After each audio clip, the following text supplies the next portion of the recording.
Let's look at an amazing kind of sword and review a modern replica of it, and that is the Munich Town Guard sword and the Munich Town Guard sword. Hi folks, Matt Easton here, Schola Gladiatoria. So these are two replicas of the same type of sword, which I shall refer to as the Munich Town Guard sword. In fact, various manufacturers, including Arms and Armour Inc. of America as well, have made versions of this sword. There have been custom ones by custom makers also. And for those of you who don't know, the type of sword that this is based on is essentially, we could call it a military rapier or a late side sword. It dates to about the year 1600, and there are a whole bunch of them surviving from Munich. So they get referred to as Munich side sword, or Town Guard sword, or Munich Town Guard sword. They all use different iterations of the same description for the name, but fundamentally it's because they're all based on the same group of swords. Now that's not to say they're based on the same sword. There are, I think, approximately 100 of these surviving. Now these were kept in a city arsenal, that is a storehouse for arms and armour, that were used by the Munich Town Guard. Munich is a town in Bavaria in Germany. Very nice place. I've been there, incidentally. I recommend going to the Oktoberfest. And but basically these German towns and cities in this time in the 16th and 17th centuries had storehouses of arms and armour. Sounds like a dream, right? If you go to Graz in Austria, incidentally, you can visit one of these that's just still surviving and is full of arms and armour.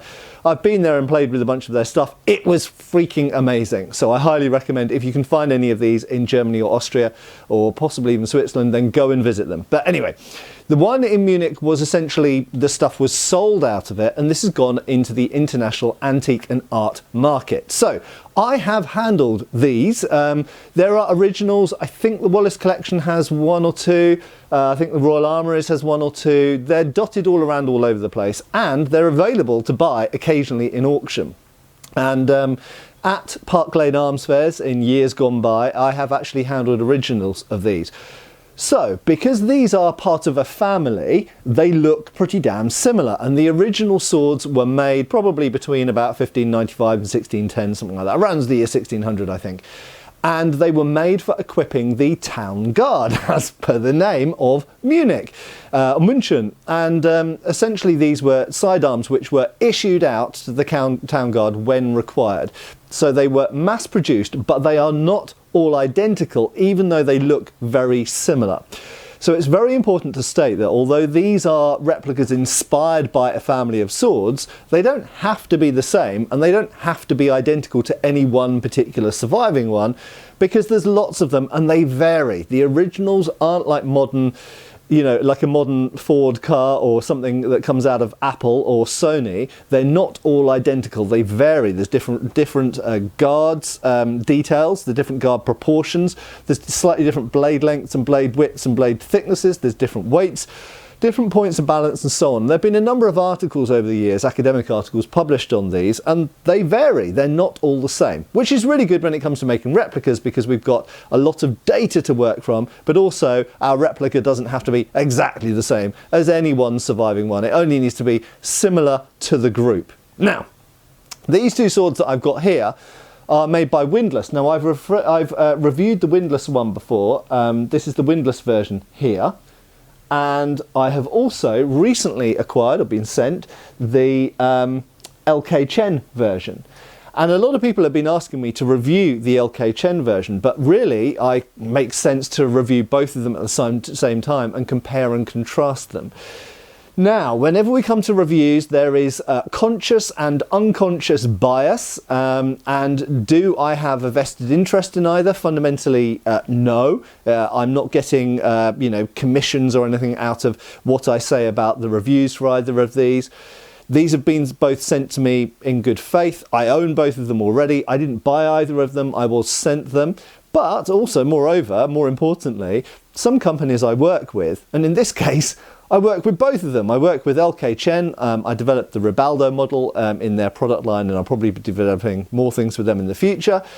And I have loads of LK Chen swords that I've been sent and that I've reviewed. Thanks, KK. And also the Windlass. It's well known that I work with Windlass. I've been out to Windlass as I've visited their factory in India, and I work on the official Royal Armouries product line with between Royal Armouries and Windlass. So I work with both of these companies. So I don't have a vested interest in reviewing one of these as better than the other. But which one is better and which one is more similar to the actual original swords, and which one is a better replica sword? So I could, as you well know, talk for hours and hours and hours, but I'm going to try and keep this as short and sweet as possible. Fundamentally, the LK Chen has some advantages and the Windlass has some advantages. Overall, if you want to cut straight to the chase, which one do I think is a better product? It depends what you want it for. If you want it for really good cutting of test targets, straight out of the box, straight into your garden or backyard and cutting water bottles or cardboard tubes or tatami mats or whatever, then the LK Chen is better. And the reason for that is the LK Chen has been created from the base upwards as a sharp sword with a single bevel edge geometry, and a good sharp edge. The disadvantage of the Windlass is that it was originally made as a slightly blunt, so kind of almost sharp, semi-sharp we sometimes say, sharp sword, which was subsequently sharpened. And the problem with that is that the Windlass is always going to have a secondary bevel, and you're dependent on the company you buy it from as to how well it's sharpened, whereas the LK Chen ships sharpened and is made factory sharpened. So if you want to go out and chop things up, then no question the LK Chen is better out of the box. However, if we assume that you have the ability to either get the Windlass really well sharpened, or it comes really well sharpened from whichever company you buy it from, then which is the better replica on that basis? Well, the answer to that question is really a matter of taste, and they've each got better advantages. They've each got different strengths and weaknesses versus each other. So the first thing I'm going to say is the LK Chen overall has a blade which is more similar to the original Munich Town Guard swords. The main reason I say that is to do with the distal taper. So the LK Chen has better distal taper. It starts off slightly thicker at the base of the blade and tapers right down thin towards the end. And that means it's quite a responsive blade with more historically accurate distal taper. Unfortunately, the Windlass version has a little bit of distal taper, but not really enough. It doesn't start off quite thick enough at the base of the blade, and it doesn't go thin enough near the tip of the blade. Moreover, if we look at the silhouettes and the shapes, you will notice that the point of the LK Chen up here is more pointy, okay? And the Windlass has more breadth up here before it then comes down to a point. Now, if we look at the original antique surviving Munich swords, they are more similar to the LK Chen. So the LK Chen has a blade which is sharper, it's got better edge geometry, it comes sharp out of the box, it's got a better shape compared, more realistic and accurate shape compared to the originals, better distal taper, so on and so forth. There is one other final way in which the blade of the LK Chen is better than the Windlass, and that is the midrib. If we look along the blade this way, it has a more defined midrib up the middle of the blade. The Windlass one has been essentially polished out. So they've polished this to a high mirror polish and it has smoothed and rounded the midrib. So it has a very undefined midrib. So in a nutshell, you might be getting the impression that I would say that in every possible conceivable way, the blade of the LK Chen is a better blade than the Windlass. Yes, mostly. The only thing I would say is they are made of different steel, and I have personally tested quite a lot of LK Chens and I've tested quite a lot of Windlass swords, and I would say in favour of the Windlass, they are really tough. They might not be the hardest blades around, they might not keep the edge the best, but they are really, really tough, and in my experience, pretty hard to break. So this is a pretty tough blade, and I would trust it. So depending on what purpose you're putting it to, for example, if you're blunting it and using it in living history, it might be that the Windlass is actually better than the LK Chen, and not just for matters of blade, material, and heat treatment, but for other reasons as well, which we'll come into in a minute. So Hopefully that's enough to consider these two blades. I would also say one final thing, actually a final detail, is if we look at the shape of the ricasso on the windlass, it has very straight edges here and then very square angles here at where the guard, where the finger rings come in. That's not very true to the originals. In fact, they've got the shape more correct on the LK Chen, where you can actually see it's thinner here and thickens up, broadens up, and then has rounded corners at the base here. And you'll notice, hopefully you can see this, we've got that really nice shape at the bottom of the blade here. This is more historically correct, and it also has more stress relief. So having those rounded edges and those rounded corners, and you've got a thicker blade because of the thick stock, bar stock that's been used with good distal taper. The other thing I'd say as well is about edge geometry. The edge geometry of the windlass is somewhat thick. It's, if anything, kind of appleseed edge, whereas the edge geometry on the LK Chen, if anything, is almost hollow ground. I don't know if it is literally hollow ground, maybe very, very slightly. But it's very, very flat bevel coming to a very thin edge. So I would say that pretty much in every way, the blade of the LK Chen, with the exception of the material and the heat treatment, which is a bit of an unknown, but in terms of the proportions and the shape and the distal taper and the balance, the blade of the LK Chen is fantastic, very similar to the original Munich Town Guard swords and superior to the windlass offering. So now we've talked about the blades, the next is the hilts. Now, I'm rather torn on the hilts because the LK Chen has a major thing going for it, but the windlass also has a major thing going for it. So first up, LK Chen, goods and bads. The great thing to say about the LK Chen hilt is that it is very accurate in size and proportions and mass and thickness of the bars and angle of the bars and placement and joining of the bars to the original swords. It is really, really similar. However, I am really, really not a fan of the material chosen. Okay, the material chosen is cast stainless steel, which very obviously is not at all traditional.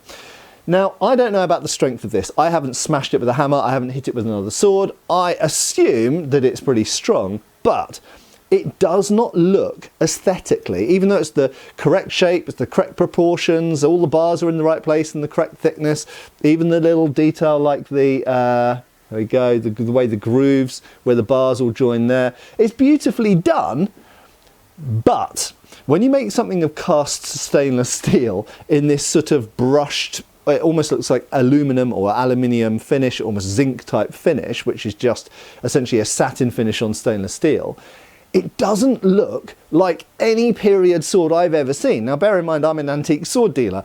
I get hundreds and hundreds of swords through my hands every year, and I've had thousands, tens of thousands probably, of swords through my hands in my life, original antiques. And I've seen a lot of 16th and 17th century swords. They never, ever really have a finish that looks like this, okay? It looks like a modern object. And I hate to say it, but cast stainless steel, to me, doesn't make me think Renaissance swords. It makes me think doorknob, bath fittings, taps, stuff like this, you know, like the pull on the end of your bathroom light cord. It doesn't look right. It just doesn't look right. Now, there are ways around this. If LK Chen want to continue making this guard in cast stainless steel, there are ways that this could be finished which would make it look more like a period piece. For example, polishing it. If you just brightly polished it, it would look more historically accurate than this satin finish. Now, you might like this satin finish, but I'm just comparing this to historical objects. This does not look like a historical object. What I would suggest, and we know that probably some of the Munich original swords were like this, is actually to darken the hilt. So in this case, chemically darken it. Now originally it would have been blued with heat, but because this is cast stainless steel, it's not going to colour in the same way. But it could be chemically darkened, it could be blacked, it could be blued. That would look better, in my opinion, than this satin finish, which looks like something that should be in a bathroom or a kitchen. The pommel is less of a problem. The pommel actually looks okay, and I suspect that's because that is probably lathed stainless steel rather than cast. I might be wrong, but it looks like it's been lathed because I can see lines in it where it's been spinning. And it is perfectly cylindrical. And that's another point to mention, and I'll just grab the other one at this point. Both of these swords have perfectly cylindrical pommels. Now, at least one of the original Munich Town Guard swords that I've personally held didn't have a round pommel. They've actually got slightly flattened pommels. So that's a problem. I haven't seen lots of the original. I think I've seen 2 of the original Munich Guard swords in my own hands, and I've seen other ones in cabinets. I'm not sure whether some of them are round and some of them are flattened or you know, oval. I don't know. So I'm not going to make a categorical hard statement on that. But anyway, this is round. The ones I've seen were slightly flattened and they weren't round. But anyway, the finish on the pommel looks better than the finish on the guard. I'm not a fan of either, really. I think they could both be improved. And there is one other, I'll just talk about the grip in a second, but there's one other issue that I don't like about the LK Chen. And that is not, as far as I can tell, anything to do with the end of the blade. It is not. The tang does not go all the way through the pommel and is not peened at the end. Why? They could have easily done that, and it would have been great, and it would have been historically accurate, and you know it would have been strong. And if you wanted to do modifications to the sword, change the grip, do whatever, change, you know, change the colour of the guard, this kind of stuff, you could have dismounted the hilt and then remounted again. This is a screw-on, as far as I can tell, is a screw-on pommel. Now, I'm not a fan of screw-on pommels. Anybody who uses screw-on pommels in HEMA or swordsmanship will find that they often come unscrewed. It's better to have a nut than a screw-on pommel, in my opinion. And LK Chen, like a lot of Chinese sword manufacturers, get over the problems of unscrewing pommels by whacking a load of glue in when they construct them, which makes it even more difficult to dismount the hilt if you want to, for modification or tightening up the hilt or anything else. So I'm not really a fan of the hilt construction, although I have to say I personally haven't had an LK Chen pommel come loose, so hopefully this one won't. Finally, the grip is fantastic. I've got nothing negative to say about the grip. It's maybe somewhat bright, but you know, the originals would have been silver wire here. They've done the Turk's heads very well. It's fine wire, it's comfortable to grip. And so just to sum up, the LK Chen, it feels absolutely fantastic in the hand. It feels like a light, responsive medieval arming sword with the benefit of having a swept hilt to protect your hand. It doesn't really feel like a rapier. It is a cut and thrust sword with a really, really nimble blade that moves anywhere you want to and comes super sharp. Now, just briefly, because I have reviewed it before, in contrast, the windlass hilt is not as historically correct in the shapes or proportions or the way that the bars join. So purely from a design perspective, the LK Chen hilt is more historically accurate to the original swords. That being said, the windlass hilt has an advantage, in my view, over the LK Chen hilt in that it is made of traditional mild steel with bars welded together. It's not cast stainless steel, modern material, like the LK Chen is. It's a traditional material connected, okay, modern TIG welding probably, instead of forge welding, but fundamentally same result. But the detailing, if we just look at one small thing here, you look at the tidiness of how the bars join at the front there of the LK Chen, the tidiness here compared to the windlass. The windlass welds are kind of blobby and not very nice to look at. And if we look, where's another good example? Yeah, up at the top here. So where these 3 bars join here, nice and tidy, okay? And then when the 3 bars join on the windlass, quite blobby and messy. So I would say that, in my opinion, the windlass hilt looks more rough, it looks more amateur, it's not as similar, the alignment of the bars, for example, if we look at this sidebar here, it is flat, it's flat in relation to the hand there, whereas the windlass is tilted out. In fact, that means that the LK Chen is more historically accurate to the original swords than the windlass is. It's got better shaping if we look at the inside, the thumb side bars, the shaping on the bars on the LK Chen is way better than on the windlass. So overall, it's quite frustrating because I would say that the LK Chen hilt is technically, in shape and proportion and detailing, way better than the windlass hilt. But they've used modern stainless steel with that horrible satin finish that looks like something from a Beretta rather than something from a Munich Town Guard sword. However, coming back to the windlass again, the windlass has a tang which goes all the way through to the end of here, and is in this case, I think, actually secured probably by a nut. But anyway, and the grip is also very nice. It has a different aesthetic look. It's more shiny than the LK Chen grip, but the wire is very well done. The Turk's head are done. If anything, the Turk's heads, which is the braids at the top and the bottom, are more tidy on the Windlass. But in a way, insider knowledge here, that's not that surprising, because Windlass have been doing wire wrapped grips for decades and are very, very good at it and have specialised machines for it, whereas I know that LK Chen had to basically reinvent the wheel and had to do that from scratch. So when they first did wire bound grips, I remember LK contacting me about 2 years ago, and they'd never done any wire wrapped grips at that point. So this is new to them. That being said, the Windlass grip is quite a fat grip.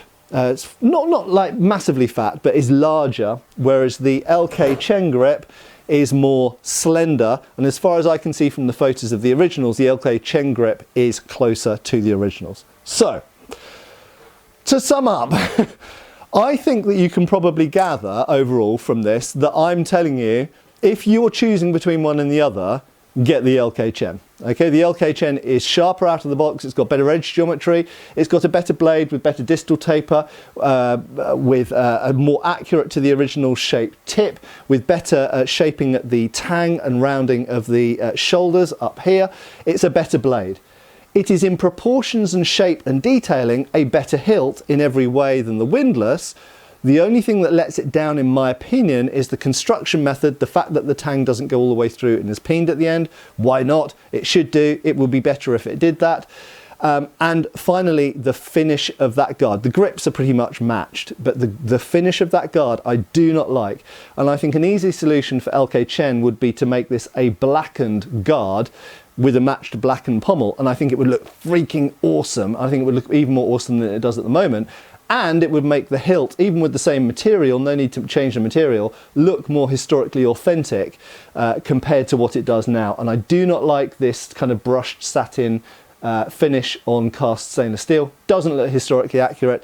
The Windlass one looks more historically accurate in finish, but of course the LK Chen is more historically accurate in shape and proportion. So there we go. For Matt Easton, I think that's been a fairly concise review. I'm telling you, out of these two swords, the Windlass is still a decent sword, but the LK Chen is better. I just think it could be even better than it currently is. Thanks a lot for watching. Check out the links below to these products, and I hope you've enjoyed this. If you're not subscribed already, please do so. It makes a big difference to my channel and the number of people that get to see things like this review. I have been Matt Easton. I will be next time, and I hope that you'll be there as well too. Cheers, folks. Thanks for watching. We've got extra videos on Patreon. Please give our Facebook a like and subscribe if you haven't already. Cheers, folks.